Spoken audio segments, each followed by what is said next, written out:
Hi, in this video I am going to explain journal. Journal is a book of primary entry or original entry. All transactions are initially recorded in the journal. Let me explain with an example. Just see the problem.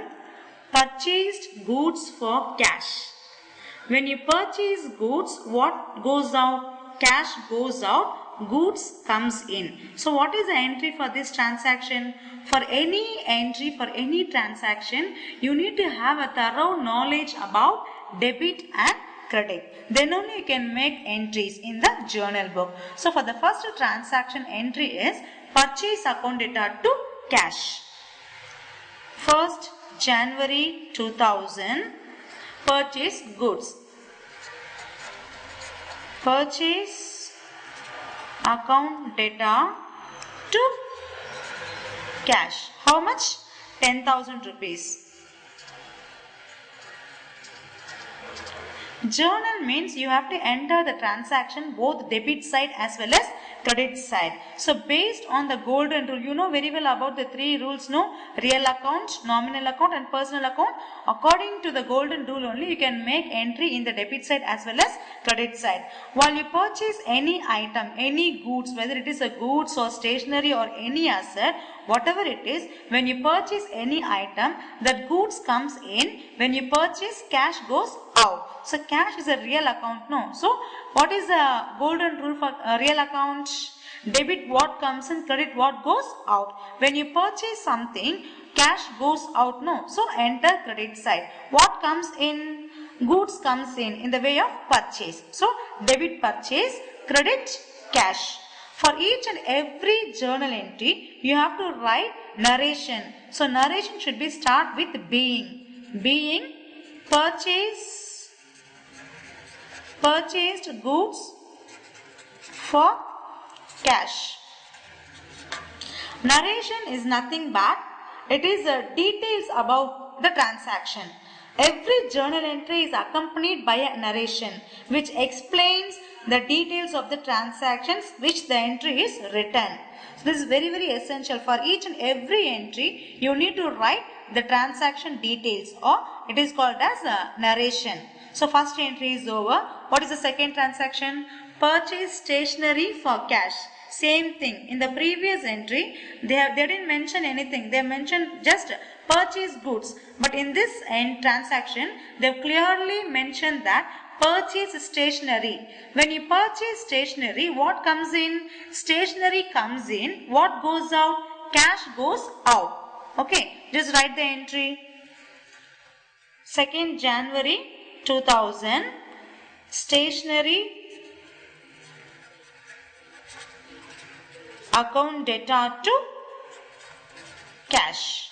How much? 500 rupees.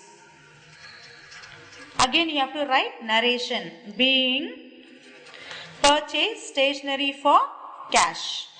Then third entry.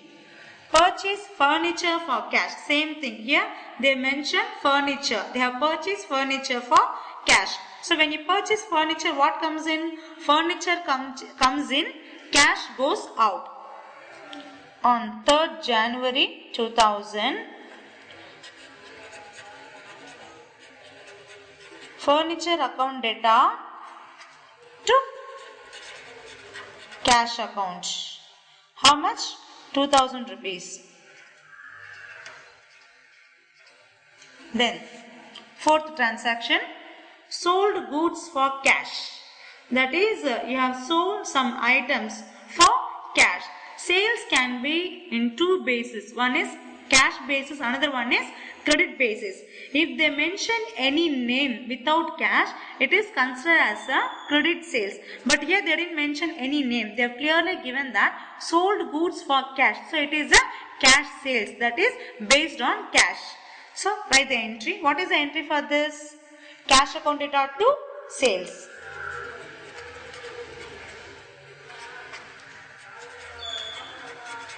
Again you have to write narration. Being sold goods for cash. How much? 1 lakh rupees.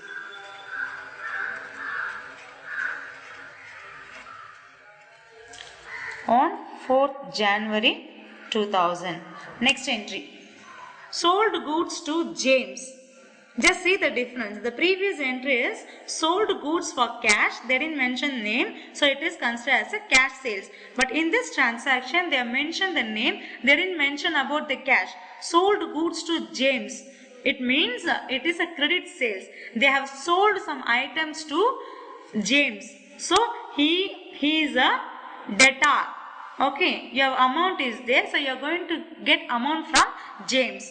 Till you receive amount from James, he is a debtor for the company. Sold goods to James. So what is the entry? Same thing only, but instead of cash, you have to write the customer name. That is, debtor name should be mentioned in the transaction. So sold goods to James. Entry is James account debtor to sales. Just compare with the previous transaction, previous entry, cash account debtor to sales, since it is a cash sales. But this is a credit sales, no. Instead of cash, you have to write the name of the customer. James account debtor to sales, 4,000 rupees. On 5th January 2000. Again, you have to write the narration. Being sold goods to James. Then, on 6th January 2000, paid rent. Rent is an expense, no? Any expense, it's a nominal account. What is the rule for nominal account? Debit all expenses and losses, credit all incomes and gains. So when you pay rent, it is an expense. So nominal account rule is debit all expense. So enter this item under debit. Rent account debtor to cash. When you make any payment, what will happen? Cash goes out for rent. So rent is an expense. So debit expense, cash goes out, so credit cash. How much? 800 rupees. Then last entry. On 7th January 2000, paid salary of rupees 8,000. Same thing only, in the, just like a previous transaction. Then it is a rent, but here salary. So salary also, it's an expense for the business, for the concern. So any expense, it's a nominal account. What is the nominal account rule? Debit all expense. So write debit. Salary account debtor to cash. So when you pay salary to your employee, what goes out? Cash goes out. So cash is a real account. What is the rule for cash real account? Debit what comes in, credit what goes out. When you pay salary, cash goes out. So credit salary. 8,000 rupees.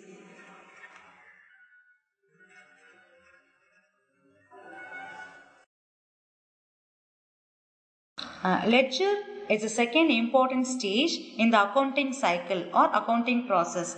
In this stage of accounting cycle, all recorded business transactions or entries are grouped on a predetermined basis. Such classifications or grouping takes the form of accounts in a separate books known as ledger. Let us see the previous problem. First entry is purchase account debtor to cash. So in order to group or make ledger, you need to prepare first book, that is purchase account, and second one cash account. So in order to enter purchase, you need to have purchase account as well as cash account. Next entry, stationery account debtor to cash. For that you need to have stationery account and cash account. Cash account already is there, no? Again you need not open. And come to the third transaction, furniture account debtor to cash. So already we didn't have any furniture account. So you need to open furniture account. And then cash. Cash already is there. Again you need not open. Then next entry, cash account debtor to sales. Cash is already there. Sales. Sales is a new book. Then next entry, James account debtor to sales. So you need to have a separate ledger for James. Sales already there. So need not open again. Then rent account debtor to cash, no. Rent you need to have a separate account. Cash already is there. Then last entry, salary. Cash is already there. So in order to make grouping or in order to prepare ledger, you need to have a 8 ledger books separately so that you can make entry in the ledger book. So it is a very important step. So the first step in accounting process is journal. Journal means recording all the transaction, whether it is a small transaction or big transaction, whatever may be the value, you need to technically write and record all the transactions